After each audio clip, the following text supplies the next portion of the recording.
Isang mapagpalang araw na po sa ating lahat mga kapantime. Nagpagpalain po tayo ng ating pong may kapal. Nabigyan tayo ng malusog at magandang pangangatawan at marami pang pagpapala. Welcome to my YouTube channels. At kung bago ka pa lang po sa channel na ito, please subscribe, like, share, and comment po.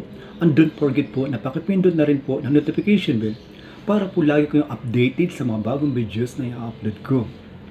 Today mga kapantime, pag-uusapan po natin ang tungkol po sa kidney, chronic kidney disease, or sakit sa bato, mga risk factor o dahilan po ng pagkakaroon ng sakit sa bato, mga dapat natin gawin upang maiwasan ang sakit sa bato, at mga palatandaan po o sintomas na mayroon na tayong sakit sa bato. But before we start, I would like to introduce first my name. I'm Brother J.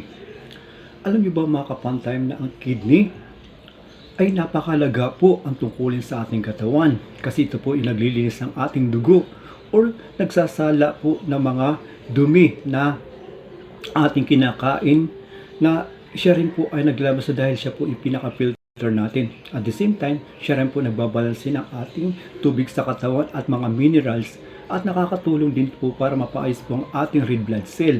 So kaya po napakahalaga po ng tungkulin ng ating kidney. Ano naman po ang tinatawag na chronic kidney disease? Ito po ay ang klase ng karamdaman or sakit sa bato or damage sa ating bato. At alam niyo po na lahat po tayo ay maaaring makaramdam nito, maging bata man o matanda, maipin o wala, o kung makapantime. At may mga cases po na nakukuha po ng kabataan, maaari po itong isang genetic o congenital, at sa mga may edad naman po ay maaari makuha ito sa hypertension or sa diabetes.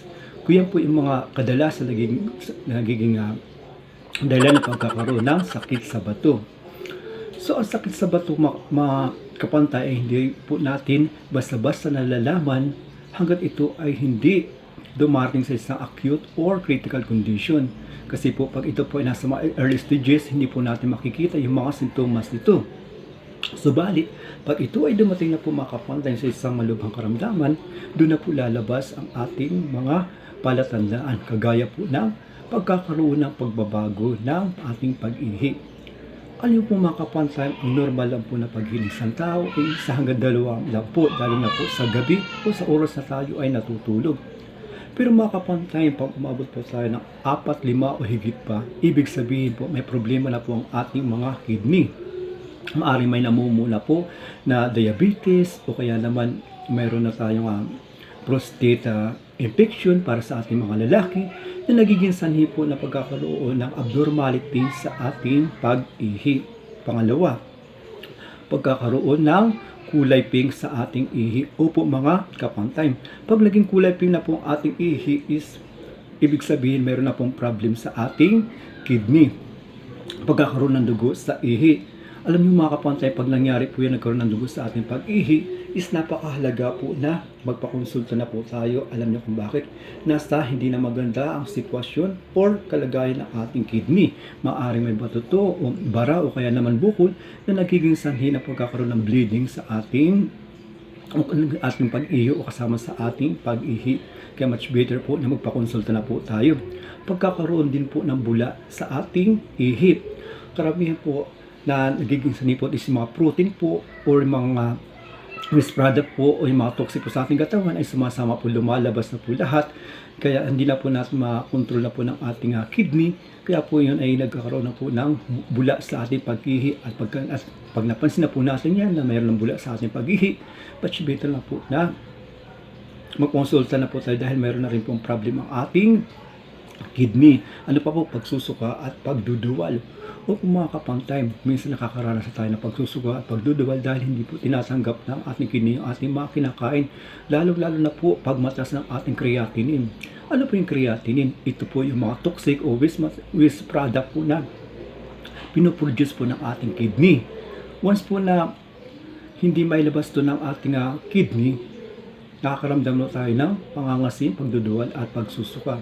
Yun po nagiging dahilan kung bakit tayo nagsusuka or nagduduwal. Ano pa po? Kinakapos na tayo sa hininga. Opo mga kapantay, pag mayroon na damage ang ating kidney, ay maaari tayong kapusin sa hininga kasi nga po yung mga liquid natin or liquid exist natin ay hindi na po nakakalabas sa ating katawan kasi nga po ay may damage ng ating kidney. Sa halip po is bumabalik na po ito sa loob at napupunta po sa ating baga. At pag nangyari po yun, nalulunod po ang ating baga, ang nagiging dahilan po na nalulunod yun at kaya po tayo kinakapos sa paghinga, pamamalas sa pamamaga. O po mga kapang-times, so ganun nga po nangyayari dahil hindi po nakakalabas yung mga toxic sa ating katawan, so may chance na po na nagmamals na po ang ating o namamaga na po ng ating paa, hanggang ating hita, hanggang tiyan, hanggang sa ating buong katawan or sa ating baga dahil yun po ang naging apekto po or epekto po na pagkakaroon ng kidney problem. Sobrang pagod at hindi na makapag-concentrate o po makapantay, hindi na tayo na makapag-concentrate pagka mayroon na pong damage ang ating kidney. At isa po sa mga komplikasyon po mga kapantay pag mayroon tayong problema sa kidney is pagkakaroon tayo ng anemia or pagbaba po ng ating red blood. Yung ating red blood po kasi mga kapantay siya po yung nagsusupply sa ating utak, sa ating puso o sa ating baga ng dugo. Once na po na hindi na po niya kaya supplyan yan dahil po sa kidney problems, yun po ay nagkaroon tayo ng hindi na tayo makapag-isip o naghihina na tayo o nawawalan tayo ng gana. Minsan tayo ay nilalamig at nagkakarasis o pumakapantay. Kahit nasa mainitan tayong area, nakakaramdam tayo ng panlalabig at nagkakaroon din tayo ng mga rasis kasi nga po hindi na makalabas sa ating katawan yung mga toxic.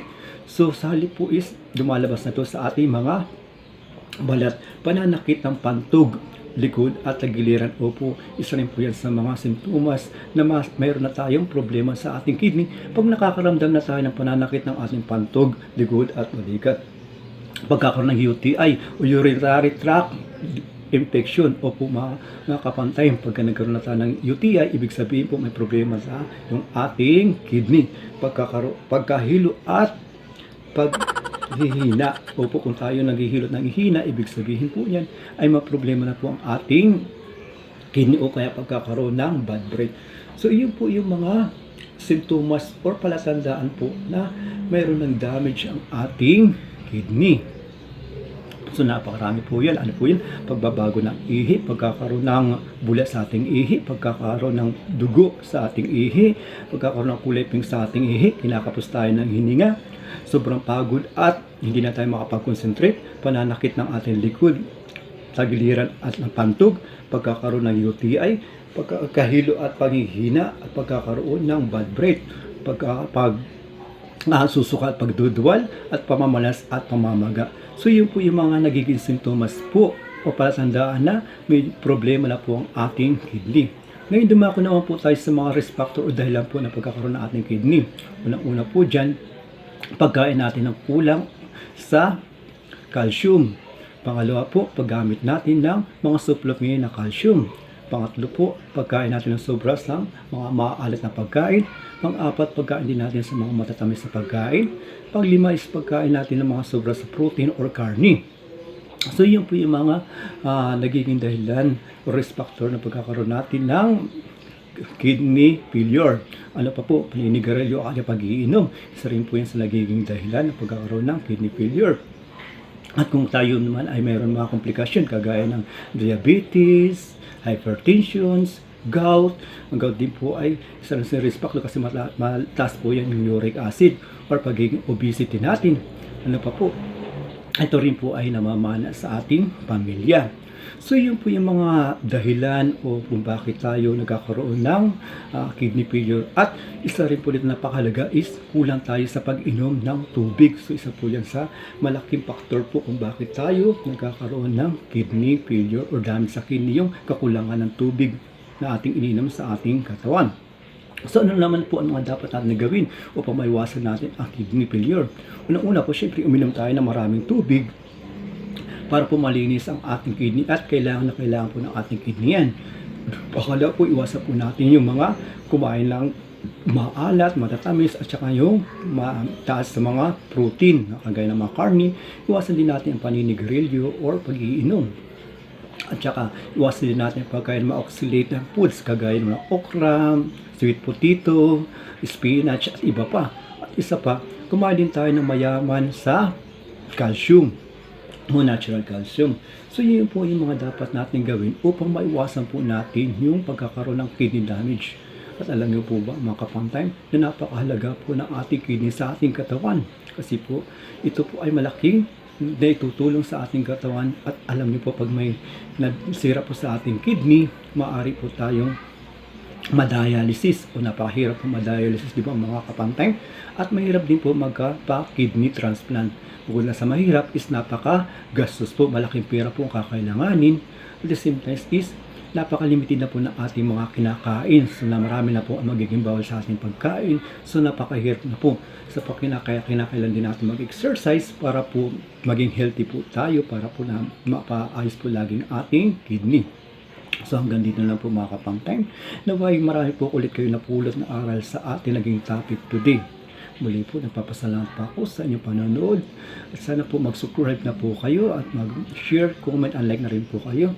Lalong-lalo na po at marami pong nanonood sa inyo ng mga unsubscriber ko po. Naway mag-subscribe na po kayo. At pakipindot na rin po notification bell para po lagi kayo updated sa mga bagong videos na i-upload ko. Hanggang dito na lang. Makita-kita tayo ulit sa susunod kong video. Thank you and God bless you all. Bye-bye.